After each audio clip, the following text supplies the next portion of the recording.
मैं जो सोचता हूँ कि गाजीपुर ज़िले में एक विश्वविद्यालय होना चाहिए। तो गाजीपुर का जो भी छात्र है उसको पढ़ने के लिए BHU आना पड़ता है, बनारस आना पड़ता है, काशी विद्यापीठ, या फिर दिल्ली यूनिवर्सिटी जाना पड़ता है, या फिर प्रयाग में जाना पड़ता है, प्रयाग यूनिवर्सिटी। गाजीपुर में जो संपन्न हैं वो तो चले गए बाहर, लेकिन जो उतने संपन्न नहीं हैं आज के दिन वो दिखना भी शुरू हुआ है। हमारे यहाँ जो सब्जियों का उत्पादन है वो कई गुना बढ़ा है। हमारे यहाँ अब जो है ऑर्गेनिक खेती, प्राकृतिक खेती, इनका चलन बढ़ा है। सरकार जो है हमारे यहाँ, जो हमारी कृषि मंत्री जी से एक बार बीच में बात हुई थी और उन्होंने ये कहा भी था, हमारे यहाँ ज़मीन मोहम्मदाबाद में एक्वायर हुई है पूर्वांचल एक्सप्रेसवे के बगल में, कि वहाँ बड़ी मंडी बने, वहाँ पे किसानों के लिए मूलभूत सुविधाएं हों, स्टोरेज बने, वेयर हाउसेस बने और हमारे यहाँ की सब्जियों का निर्यात हो ताकि किसानों की आमदनी बढ़े। जनपद गाजीपुर में आपको लगता नहीं कि गन्ना उत्पादन के क्षेत्र में जनपद गाजीपुर ना के बराबर अब हो गया? लेकिन बहुत बड़ी चीज़ है, मान लीजिए ये गन्ना उत्पादन को हम बढ़ावा दे सकते हैं।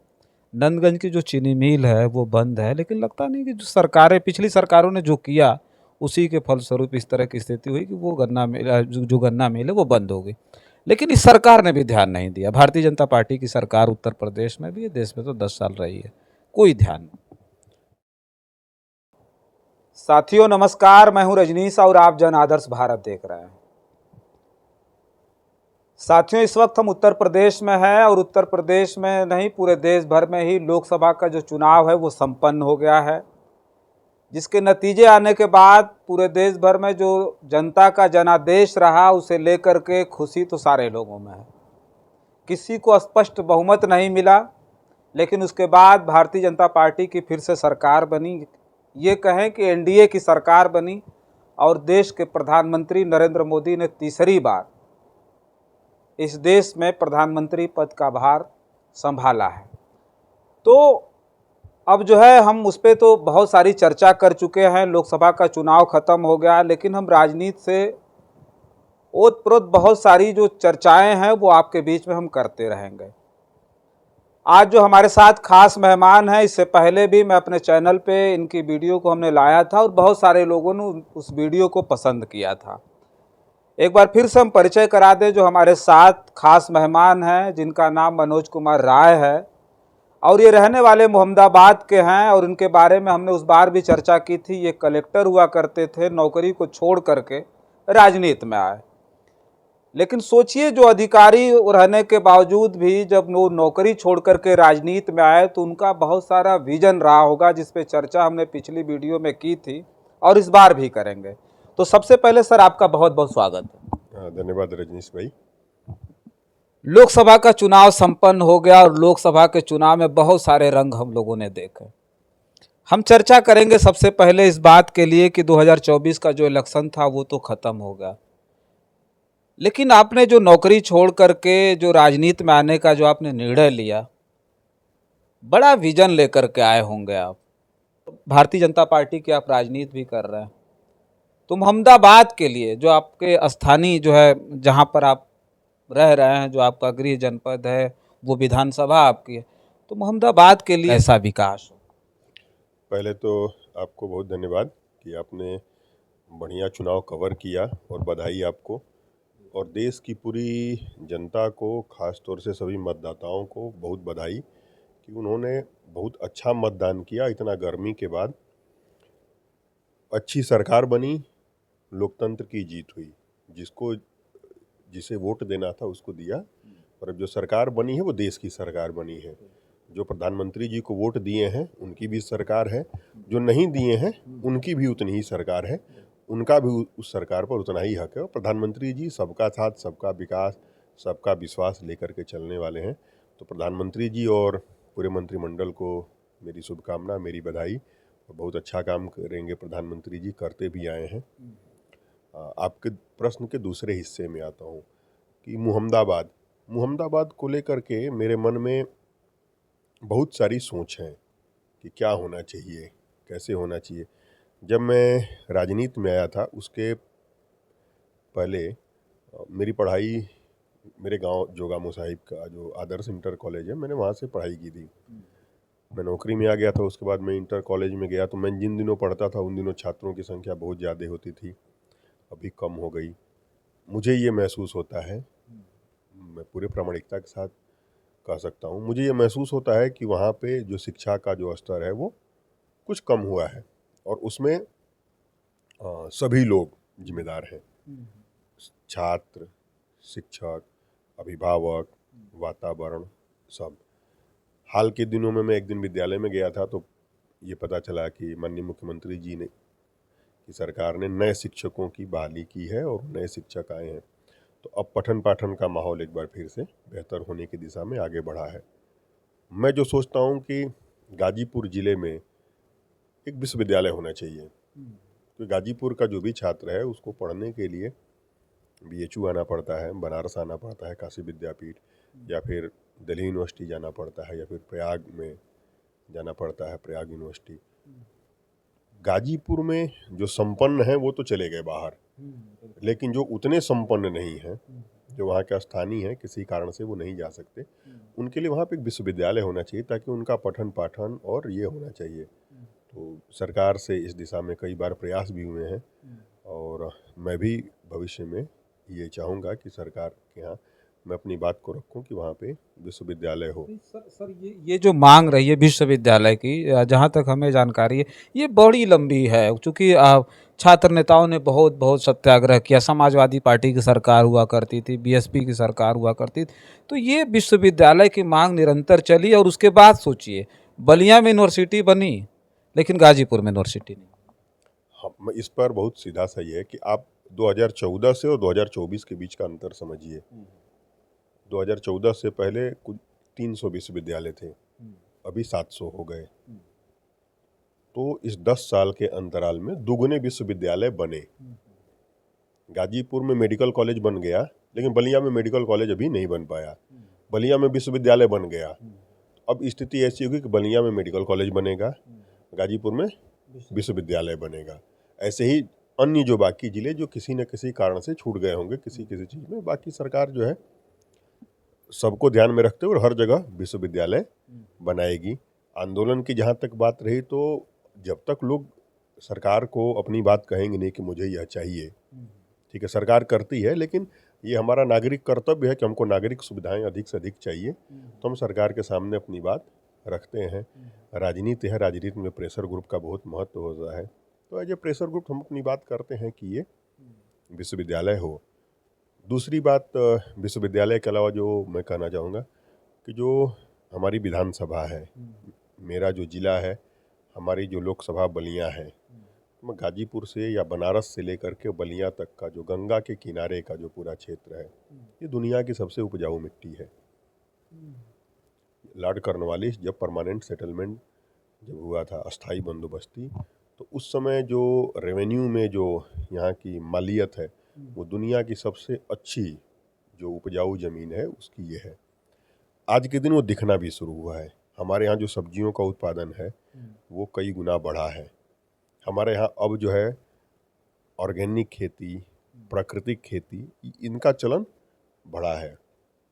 सरकार जो है हमारे यहाँ, जो हमारी कृषि मंत्री जी से एक बार बीच में बात हुई थी, और उन्होंने ये कहा भी था, हमारे यहाँ ज़मीन मुहम्मदाबाद में एक्वायर हुई है, पूर्वांचल एक्सप्रेसवे के बगल में, कि वहाँ बड़ी मंडी बने, वहाँ पे किसानों के लिए मूलभूत सुविधाएं हों, स्टोरेज बने, वेयर हाउसेस बने, और हमारे यहाँ की सब्जियों का निर्यात हो, ताकि किसानों की आमदनी बढ़े। तो इस दिशा में और तेज़ी से काम करने की ज़रूरत है। यद्यपि बहुत अच्छा काम हुआ है, ज़मीन एक्वायर हो गई है, बड़ी ज़मीन बड़ी मात्रा में हुई है, लेकिन इसको और कैसे हम कर सकते हैं। हमारे देश में अभी भी फूड प्रोसेसिंग कम है। हमारे यहाँ जो सब्जियाँ जो होती हैं, तो हम करीब 6% ही सब्जियों की प्रोसेसिंग कर पाते हैं अपने यहाँ। अगर इसको थोड़ा और सहज भाषा में कहूँ, कि जब टमाटर जब खूब पैदा होना शुरू होता है, तो किसानों को उनके खेत में प्रति केजी उनको 50 पैसे 1 रुपये केजी बेचना पड़ता है। और जब हम टमाटर सारा बेच लेते हैं, और जब हम उसके 20 दिन बाद खरीदने जाते हैं, तो हम उसको 10 रुपया 20 रुपया, और पिछली बार तो हम लोग 200 रुपये केजी तक खरीदे। और पिछली बार मेरे खुद के खेत में टमाटर 25 पैसा केजी जब बिकना शुरू हो गया तो हम लोगों ने उसको ट्रैक्टर से जोतवा दिया टमाटर की फसल को। तो उत्पादन उस समय इतना ज़्यादा होने लगा था। अगर हमारे पास प्रोसेसिंग की बेहतर सुविधा हुई होती तो हम उसको प्रोसेस करते, प्रिजर्व करते और देश के अन्य कोने तक भेजते, दुनिया भर में भेजते, और उन दिनों भी हम सही दाम पाते, और बाद में भी जो टमाटर का या मटर का या मिर्च, गोभी, बैगन, परवल, जितनी भी सब्जियां आप वहाँ के हैं तो आप जानते हैं, सारी सब्जियों का जो भाव होता है उसमें स्थिरता आती। अगर 30 रुपया केजी मटर बिकना शुरू होती तो पहले दिन 30 रुपया से लेकर के आखिरी दिन तक 30 रुपया बिकती, यानी किसान को भी लाभ होता और जो उसका उपयोग कर रहे हैं शहर में उनको भी लाभ होता। तो इस दिशा में काम होना शुरू हुआ है और मैं चाहूँगा कि ये और इस दिशा में काम हो। इस दिशा में काम शुरू हुआ? हाँ, काम शुरू हुआ है। वहाँ करीब 250 एकड़ ज़मीन सरकार ने एक्वायर की है और वहाँ पे वेयर हाउसेस और रेफ्रिजरेशन के लिए, ट्रांसपोर्टेशन के लिए, पूर्वांचल एक्सप्रेसवे के बगल में ये बीच में एक बार आई थी बात की वहाँ जो हम लोगों की मंडी है वो हटने की बात थी। उसको लेकर के हम लोग, मैं खुद व्यक्तिगत तौर पे कृषि मंत्री जी से मिला था, हमारे सांसद जी बात किए थे कि नहीं, जो हम लोगों की जो मंडी है जहाँ पर वहीं रहेगी, वो हटेगी नहीं वहीं पे। नहीं तो बाद में हुआ था कि मंडी जो है हमारी वहाँ पतलगंगा से हटा करके उसको मोहम्मदाबाद में ला दिया जाए, लेकिन बाद में फिर हुआ कि नहीं, जहाँ पर मंडी थी, जहाँ पे किसानों को बेहतर सुविधा है। जब हम लोगों ने कृषि मंत्री जी से बात की तो उन्होंने जिलाधिकारी महोदया से बात की और कहा कि वहाँ प्रकाश की व्यवस्था अच्छी हो, पीने के पानी की व्यवस्था अच्छी हो, शेड हो जाए, लाइटिंग हो, वहाँ पे और चीज़ करने की जरूरत है, वहाँ बैंक हो जाए। और जो आप जानिए कि वहाँ की मंडी का प्रति वर्ष 4 करोड़ रुपया टैक्स देते हैं किसान मंडी को। तो आप समझ सकते हैं कि वहाँ से कितना व्यापार होता है 2-3 महीने में। नहीं, जो आप ये बता रहे हैं कि 150 एकड़ जो है भूमि अधिग्रहित की गई है, किसानों को लाभ पहुंचा रहे हैं, ये बहुत सारी चीज़ें तो लोगों को पता भी नहीं होगा। ये तो बहुत बड़ी बात है गाजीपुर के लिए। नहीं, ये लोगों को पता है, ठीक है। आप वहाँ के जो स्थानीय लोग हैं वो पता है। आप कोई भी अवसंरचना का जो विकास होता है तो एक अंग्रेजी में कहावत है कि Rome is not built in one day. मतलब कोई भी शहर एक दिन में नहीं बनेगा, बनने की प्रक्रिया है। तो भूमि अधिग्रहण हो गया, अब वहाँ पे सारी चीज़ों का टेंडरिंग होगा, बीच में चुनाव आ गया था, तो बनना शुरू होगा। तो इसको बनने में साल भर 6 महीना लगेंगे, लेकिन जब ये हो जाएगा तो वो सारी चीज़ें, तो किसानों की आय जो है वो बढ़ेगी। एक और चीज़, तीसरी चीज़ जो मैं महसूस किया हूँ हमारे यहाँ, कि हमारे यहाँ ब्लैक कॉटन सॉइल है, यानी काली मिट्टी है। काली मिट्टी का स्वरूप ये होता है कि जब पानी उसके पास आता है तो मिट्टी जो है पल्पी हो जाती है, गीली, और धूप होती है तो फट जाती है। तो हमारे यहाँ की सड़कें जो है वो बहुत जल्दी जल्दी ख़राब हो जाती हैं। तो हमारे यहाँ भी जो सड़कों की मरम्मत शुरू हुई है 2 दिनों से लगातार, में हमारे यहाँ जो एग्जीक्यूटिव इंजीनियर हैं उनसे हमारी कई बार बात हुई कि जो सड़क बन रही है उसकी गुणवत्ता जो है वो इतनी अच्छी रखी जाए। उदाहरण के लिए कह सकता हूँ कि जो हमारे गांव से होकर के जो सड़क बन रही है, तो आज ही हमारी जो है वो जूनियर इंजीनियर और असिस्टेंट इंजीनियर दोनों लोगों से बात हुई कि जो भी संवेदक हैं आप उनको ये कहिए और उनको इंश्योर करिए कि माननीय मुख्यमंत्री जी ने जो अनुरक्षण नीति है, या जिसको मेंटेनेंस पॉलिसी कहते हैं, उस मेंटेनेंस पॉलिसी में यह है कि जो सड़क जो बनाएगा उस सड़क की मरम्मती का काम उसको 5 साल तक करना है। यानी 5 साल तक सड़क में एक भी गड्ढा नहीं होना चाहिए। जिस दिन गड्ढा होगा, ठीक है, उसके अगले दिन उसकी मरम्मती होनी चाहिए। तो हमने कहा कि आप इसको देखिए, जो IRI होता है, IRI एक मानक होता है जो सड़क पर वाइब्रेशन चेक करता है। तो हमने कहा कि आप देखिए कि IRI 4000 से ज़्यादा, 4000 के पास रहे, और वहाँ वाटर लॉगिंग ना हो। तो इस तरह की चीज़ों को, जो सड़क बन रही है वो हॉट मिक्स प्लांट से आए, उसका फिक्स टेम्परेचर हो, वहाँ देख करके तो सड़कें हमारी विधानसभा में बहुत अच्छी हो जाए, जिसके लिए मैं बहुत विशेष तौर पे लगा हूँ। और एक कार्य जो मेरे दिल के बहुत करीब है, जिसको मैं हमेशा से महसूस करता रहा हूँ, सोचता हूँ, वो ये है कि जो बाबा साहब भीमराव अंबेडकर ने जो सामाजिक समरसता की बात शुरू की थी, जो ये कि किस तरीके से लोगों के बीच में जो दूरियां हैं वो कम हो, सामाजिक सौहार्द बने, और जो लोग शैक्षिक और सामाजिक रूप से पीछे रह गए हैं उनको किस तरह से आगे लाया जाए, क्योंकि हमारे देश की विकास उतनी ही होगी जो हमारे देश के सबसे कमज़ोर आदमी की विकास होगी। अगर 10 लोग देश के दुनिया के सबसे अमीर हो जाएं और 90 लोग पीछे रह जाएं और उसमें से भी 10 लोगों के ऊपर भोजन का संकट हो, तो हमारे देश की विकास तो वही है जो 10 लोगों पे जो भोजन का संकट है। अगर वह 10 लोग, हमारे जो भारतीय जनता पार्टी के प्रणेता जो कहते थे, ठीक है, अंत्योदय का, दरिद्र नारायण का, कि जो सबसे कमज़ोर आदमी है उसका जब विकास होगा तब देश का विकास होगा। गांधी जी भी कहते थे, पंडित दीनदयाल उपाध्याय भी कहते थे, बाबा साहब भी कहते थे, हमारे देश के जितने भी महापुरुष हैं सबका यही मत था। मैं इसको खुद मानता हूँ। तो मेरी बहुत ये इच्छा है, मैं इस पे काम करना चाहता हूँ कि लोगों को किस तरीके से आगे ले आया जाए, और उसमें मुझे कुछ बहुत विशेष करने की ज़रूरत नहीं है। सरकार की जो नीतियाँ हैं, सरकार की जो योजनाएं हैं, वह योजनाएं उनके पास तक अच्छे से पहुंच जाए, उनको जानकारी हो जाए तो वो दूर हो जाएगा, और सामाजिक समरसता हो। और सामाजिक समरसता की बात जो है वो आज से नहीं हो रही है, चाहे हमारा सनातन धर्म हो या अपने ही देश में जो बौद्ध धर्म का प्रचार हुआ, तो भगवान बुद्ध की जो शिक्षा रही है, या बाबा साहब का जो टीचिंग है, या जैन धर्म की है, या किसी भी धर्म की, चाहे सिख धर्म की हो, या जितने भी देश में धर्म है, सभी धर्म यही कहते हैं कि सबका विकास हो, सर्वे भवन्तु सुखिनः। बाकी धर्मों के बारे में मेरा जो ज्ञान है वो थोड़ा कम है। हिंदू धर्म के भी बारे में या सनातन धर्म के बारे में भी मेरा ज्ञान कोई बहुत व्यापक नहीं है, उसके बारे में बहुत कम ही ज्ञान है। लेकिन जो मोटा मोटी जो समझ है वो यही है कि अपना धर्म तो इतना ही कहता है कि सब लोग सुखी हों। सबका जब सुख होगा तभी हम आगे बढ़ पाएंगे। एक सवाल ऐड करेंगे, एक सवाल ये रहेगा, जनपद गाजीपुर में आपको लगता नहीं कि गन्ना उत्पादन के क्षेत्र में जनपद गाजीपुर ना के बराबर अब हो गया?